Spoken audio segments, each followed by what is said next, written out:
Candace Owens sat down with Andrew Wilson to debate if Tyler Robinson is guilty of Charlie Kirk's murder, and Candace absolutely destroyed Andrew Wilson.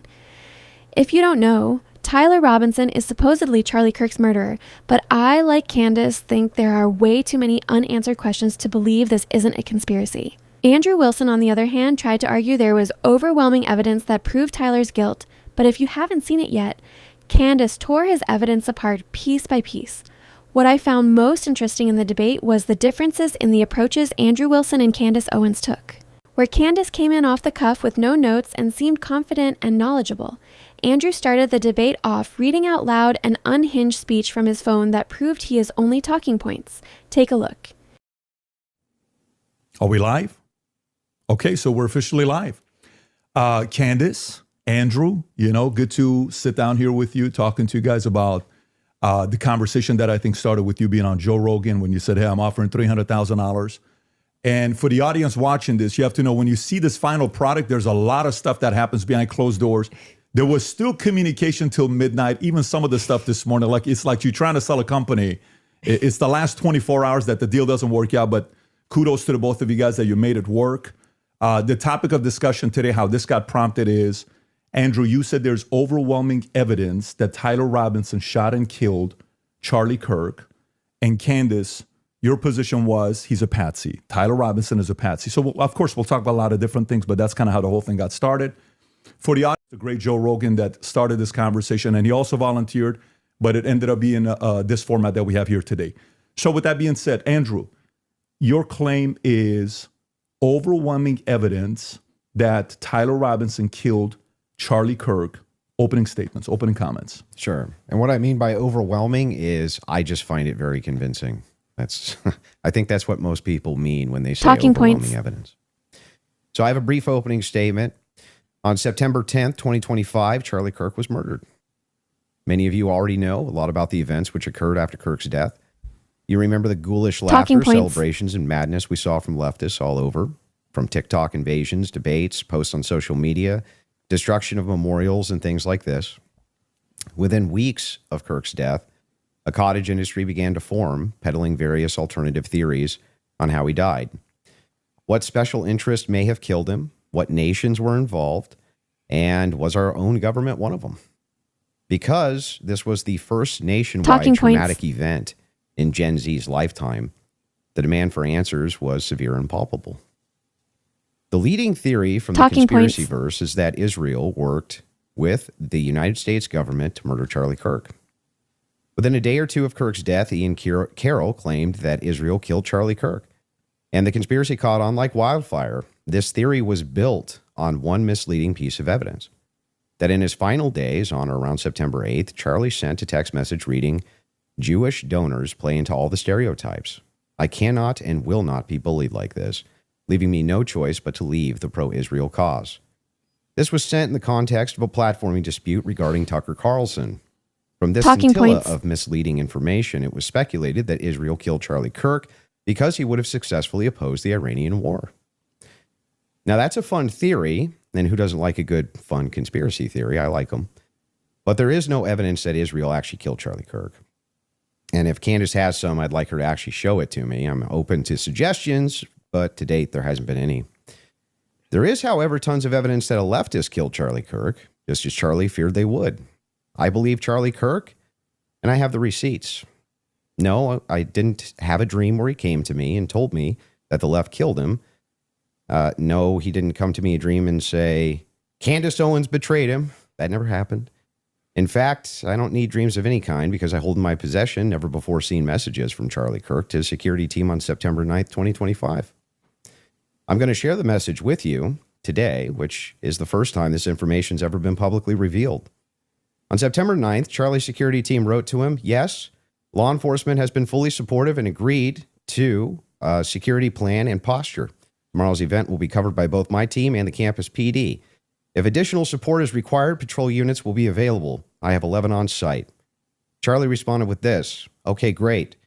Remind them that they are there for one person's security only, because I'm somewhat worried the left is trying to kill me.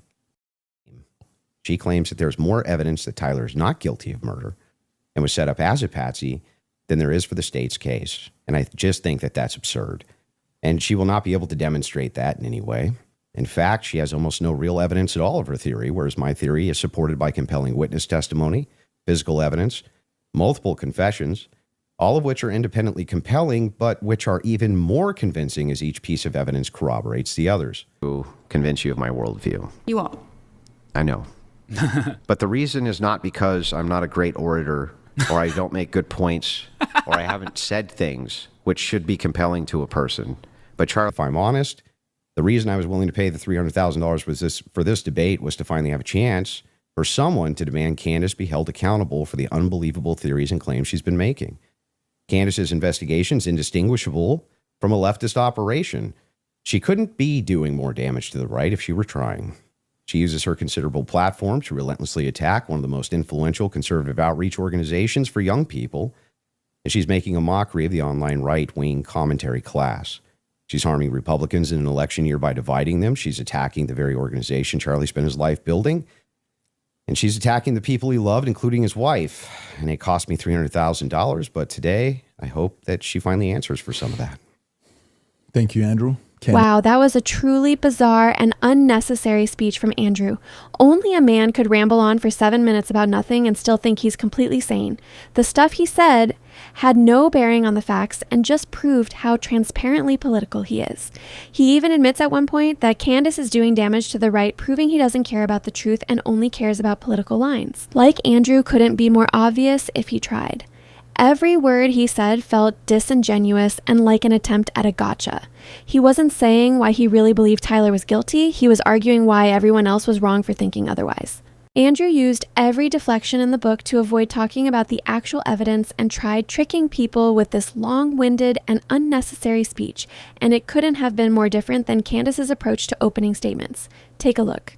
Thank you, Andrew. Candace? Did you get it out of your system? First, sneak diss. Okay, great. Well, I'm not going to waste time with the preamble because I think I just want to get to the substance of the debate, and we'll just speak to the audience. I have obviously had an audience since we've been covering this case. People know that there was a personal friendship between me and Charlie, and diminishing the pursuit of something that makes sense regarding what happened on September 10th. By throwing it to, this is just people who are conspiracy theorists. These are people who are just trying to generate clicks. I don't think that people should be satisfied by that. I want people to remember that it's important to think. We've been lied to by the government a great many times. She's right. Just the last couple of years, if you just think of the things that we've learned about our government. And I do want to say this. What's been the most disturbing element, I think, for everyone is that not only does the narrative not make any sense, which I'm going to demonstrate, I don't need to waste time with the preamble going through the points or trying to insult you or pretending that I've been running a podcast saying it's just dreams and vibes like I'm Miss Cleo. And that's the reason why it's taking so many influencers. It looks like $1 billion industry of influencers to dispute everything Candace says. Is not because I'm on my platform saying I had a dream last night. I don't think that I think that diminishes you as an argument. Obviously, we have presented a lot of evidence. You just presented a text message and said this is evidence. Well, that's how this entire thing began. You're talking about how Israel got into the conversation. It was because immediately after Charlie died, one of the first things we saw was this push to make us all think and remember how much he loved Israel. It's because the prime minister of Israel, who's fighting like a 27-front war, felt that he needed to come do a little mini tour and to be, strangely, to state that I did not kill Charlie Kirk when nobody was having that thought that I can remember. Nobody was going, I wonder if Bibi Netanyahu killed Charlie Kirk. And then we had a round of influencers who lied and said Charlie was not changing on Israel, that he wasn't having any disagreements regarding that topic, that the day he died, he just loved Israel so much. And I demonstrated via a text message, which you just mentioned, and you're now contextualizing and pretending it was just about Tucker Carlson, which is not true. It was a part of a broader shift that Charlie was having over the last, I would say, actually, on your show, it began since October 7th, which is when I began asking myself more questions about Israel as well. And so, yeah, when all of these things happen in the immediate aftermath, and then I drop a text message after everyone is denying that, Tucker Carlson then comes out and confirms the conversations that he had with Charlie. Megyn Kelly then comes out and confirms the private conversations that she had with Charlie. People then begin to ask a reasonable question, which is, why are we lying about this? If they were forthcoming with that, and they had said, hey, yeah, Charlie was starting to ask questions. I think after October 7th, it's reasonable that people are starting to re-examine our relationship with Israel. We wouldn't be here today. But it has been lie after lie after lie, debunk after debunk after debunk. Yes, I did share that I had a dream that Charlie was betrayed. It's not a dream anymore. It's a reality. I look at what the organization has become, the people that they are partnering with, the lies that they are telling, the extraordinary people that they're sending out to say that I hadn't speak to Charlie since 2018, and it begins to look like a conspiracy. And just as a historical fact, that entire term was created by the CIA to gaslight people after the assassination of JFK. So it's not exactly one that makes me nervous. Like calling somebody a conspiracy theorist is essentially saying that they demand further answers and they're not accepting the Fed slop. So sixth sneak diss. I'm grateful that you came today. I don't need to, like I said, take cheap shots and discuss your manner of debate or your strategy. And I'm also grateful that you shared that you had that text message today. Seventh because everybody diss. watching knows that I have been demanding not a debate, just an open conversation with Turning Point USA. They should be here. It shouldn't be you in that chair. It should be the person that took Charlie's place, maybe Erica Kirk, maybe Andrew Colbert. He's a spokesperson. And rather than doing that, they send us another Eighth influencer. sneak diss. So let's see how it goes. Candace came prepared, and she was not going to miss out on the opportunity to sneak diss the hell out of Andrew Wilson right to his stupid face. As far as how Candace and Andrew come off from the jump, I have to point out the stark contrast between their body language coming into the debate. Candace looked laid back and comfortable, and she seemed confident and self-assured. Whereas Andrew had weak posture, he fidgeted and twitched nervously, and he had to do repeated self-soothing gestures to stay calm. My jaw nearly dropped when Andrew immediately brought out his phone, all so he could go on a 10-minute diatribe full of propaganda. It came off looking deranged, and that nobody on his team told him he'd look stupid reading off a script makes me laugh. Because how dumb do you have to be to not be able to have some thoughts memorized, to be able to communicate them in a conversational way without reading them off notes? Hasn't Andrew ever had to do any public speaking in his life? Hasn't he ever had to prepare an essay? Like, what a pussy. It really does prove that people who aren't telling the truth can't keep their ideas together and need to be reminded of them. Because it's hard to argue for something when it's not your authentic belief and is just what you're being told to tell people you believe. In any case, the whole annoyingly boring script he read sounded like some second-grade boy's essay, and it was laughable. Andrew sounded like a crybaby lunatic who was committed to speaking in a disingenuous manner. He used manipulative language and employed specific words like ghoulish to persuade people without facts. It was just a bunch of nonsense about feelings and was all about framing, not about facts or finding the truth. Thankfully, most people saw through Andrew's bullshit speech and could tell it was propaganda, and it came off as such. Contrast that with Candace, who lets her confident body language do most of the talking. She has no notes and yet has a much stronger start because it makes her come off believable and truthful. She doesn't waste your time with fluffy language like Andrew does, and she doesn't try to sway you with a long impassioned speech ahead of time. While she does use a little manipulation by appealing to authority with comments about her audience knowing her truth, for the most part, as far as openings go, she slayed. Candace came well prepared, knew her stuff, and was ready to debate point by point, fact by fact, on the merits of the actual arguments. And Andrew was ill-prepared, knew nothing, and was clearly only there as a spokesperson for evil. Whether you like Candace or not, she comes off truthful right from the jump, whereas Andrew seemed like a liar. Her points were well thought out, well researched, and described clearly without any bullshit. She stuck to the facts and didn't get too derailed by Andrew's ridiculous opening statements that were all about feelings and not about actual truth. Anyone with a brain could see Andrew was reading purely talking points from Turning Point USA, and Candace was going purely on her beliefs. And that's why she was so compelling and why everything Andrew said rang hollow.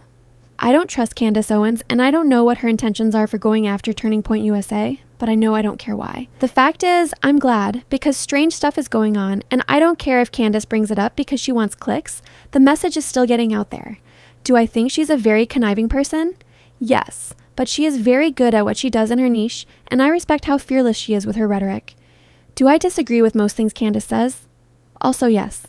But we have to be fair that Candace is kind of right about the whole Charlie Kirk thing being too suspicious to let go of. I, for one, am thanking God that for once there is someone on the right just money hungry enough to cannibalize their own side. Thank you, Candace, for knowing that your audience is where your bread is buttered and choosing to lean into conspiracy when Erica tried to sway you away from it. All I have to say now is fuck Andrew, go get him, girl. Debate geek after geek and win every time. Because you're faster than them, you're smarter than them, and you've got bigger balls than any of them. Show us why you're the queen of don't give a fuck, and I'll thank you by making video montages of the carnage. What did you think of Candace and Andrew's opening statements? Who do you think came off more truthful? Let me know, and thank you so much for watching.